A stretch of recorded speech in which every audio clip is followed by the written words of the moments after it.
Hey guys, Darcy here. So I'm going to try to do a one take. Let's see whether we can make this happen. So this is the Model Y. It's the long-range dual motor variant.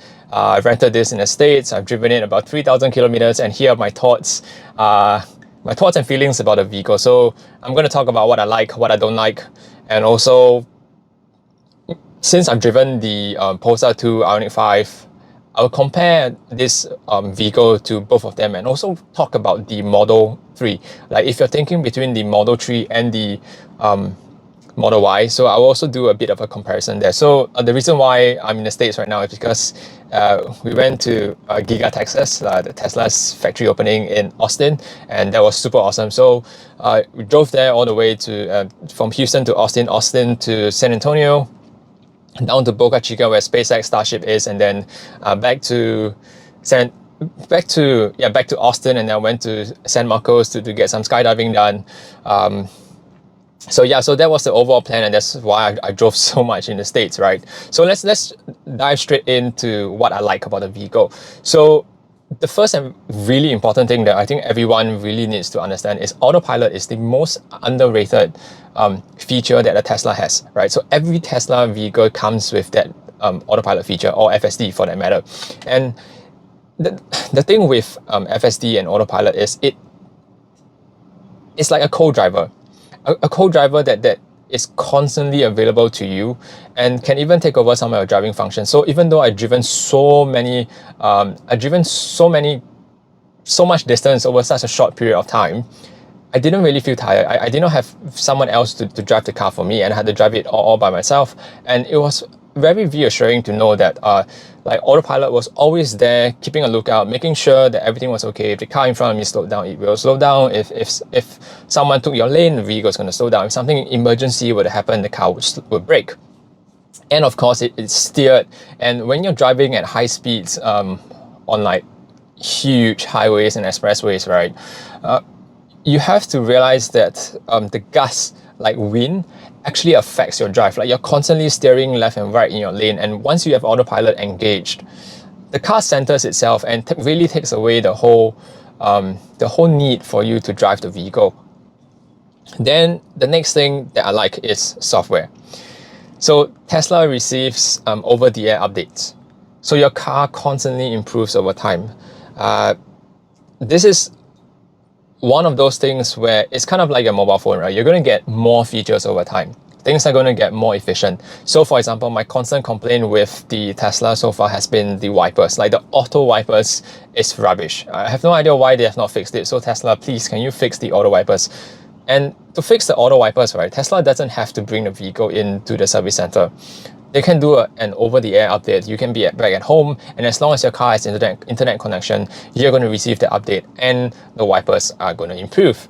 Same for autopilot. Like as they gather more data, autopilot is just going to get better and better and better over time, and all those updates are given to you. Unlike when you buy like a standard vehicle in the market right now, what you see is what you get. You're not going to get anything more from the day of purchase. So I think software is one of those things that when you buy a Tesla is something, it's a huge plus point. Now the next thing of this vehicle is the drive and comfort. I've used the car on high speeds, long distances, and the suspension is really well designed. It really takes a lot of vibration off the road. You don't feel the back aches, right? So that's one thing. Normally when you drive long distances, you feel a lot of back ache. And even with the best seats out there, you sometimes still get those back aches.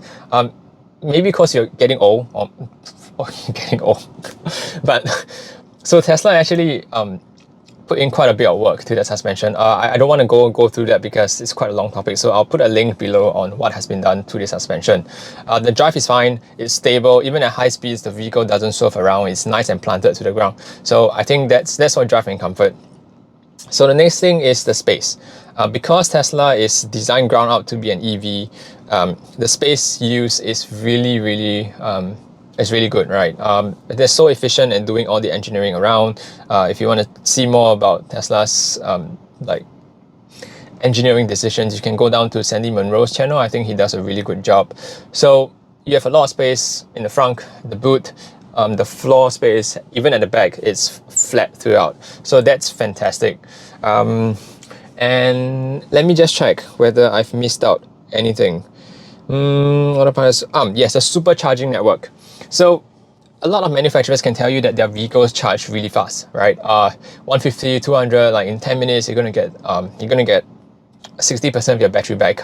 However, most of the charging networks out there that are available to us right now, it's at best 50 kilowatt hour.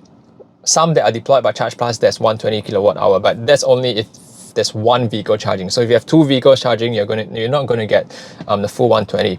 So charging infrastructure wise, if you're charging your vehicle, if you're using public infrastructure to charge your vehicle, then you're limited pretty much by what's available to you.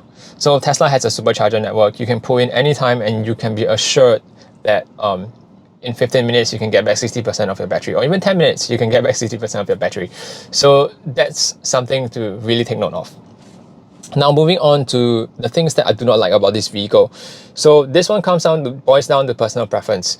The noise. So interestingly,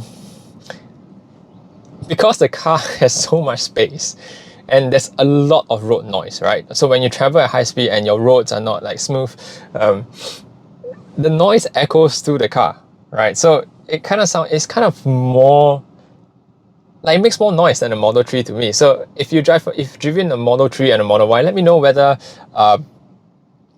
that's the case for you as well. And please make sure you're comparing them to the same build and the year of manufacture.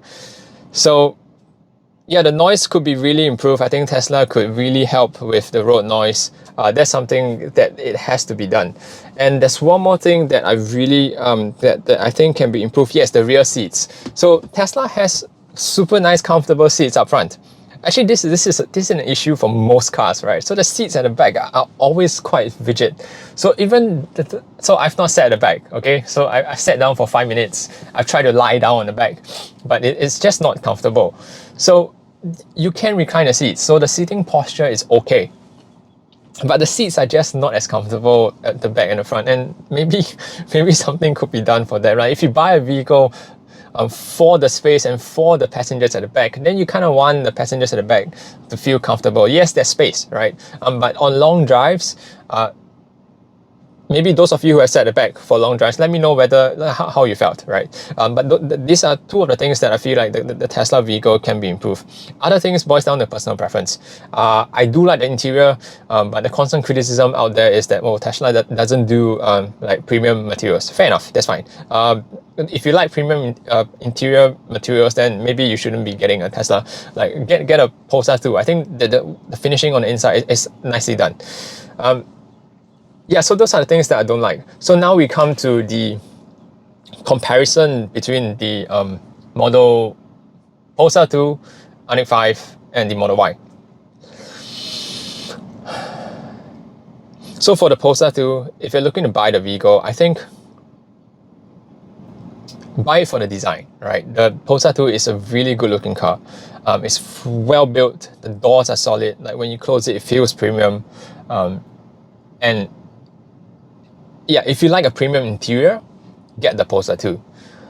For the Ioniq 5, it depends on the price. Now, if it's 20% cheaper than the Model Y, it's a pretty good buy, honestly. The Ioniq 5 is well built, well designed, and it's a very good transition vehicle. So if you're coming from an ICE vehicle and you're trying to go into the EV, move to an EV, and if you're not comfortable with how simple if you're not comfortable with how simple the Tesla design is, then I think an Ioniq 5 is perfect. I have the Ioniq 5 review. We've also somewhere in the channel, I'll put a link. I'll put a link up, right? So who should buy a Model Y?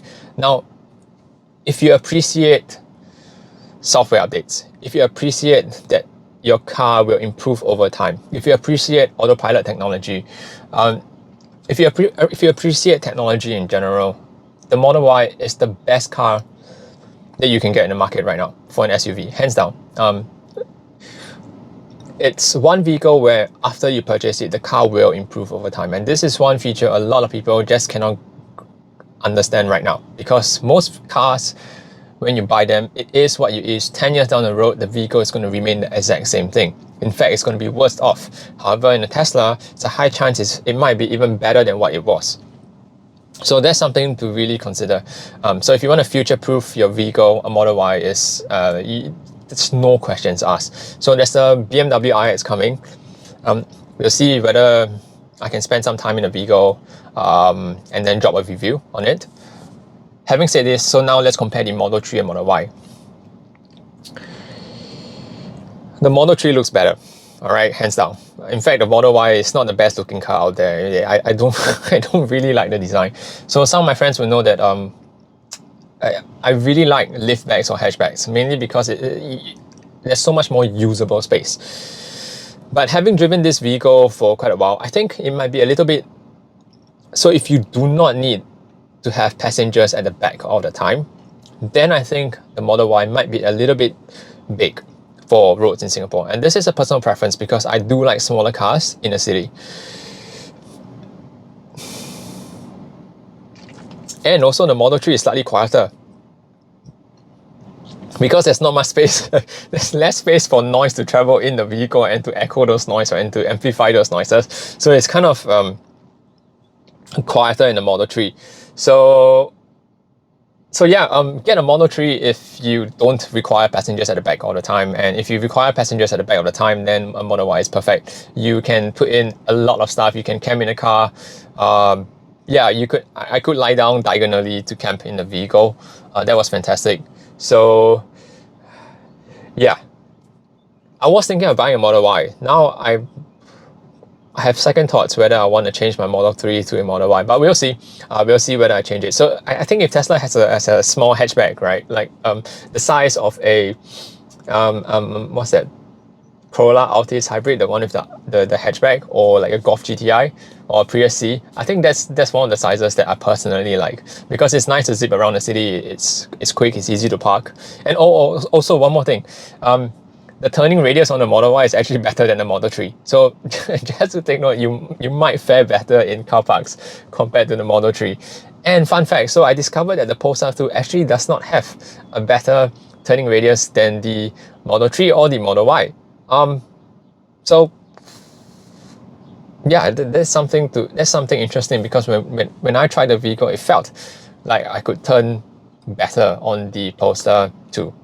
So we'll figure that out. Anyway, if you have any thoughts on this, just leave them in the comments below. Of course, if you've driven both a Model 3 and a Model Y, happy to hear from you.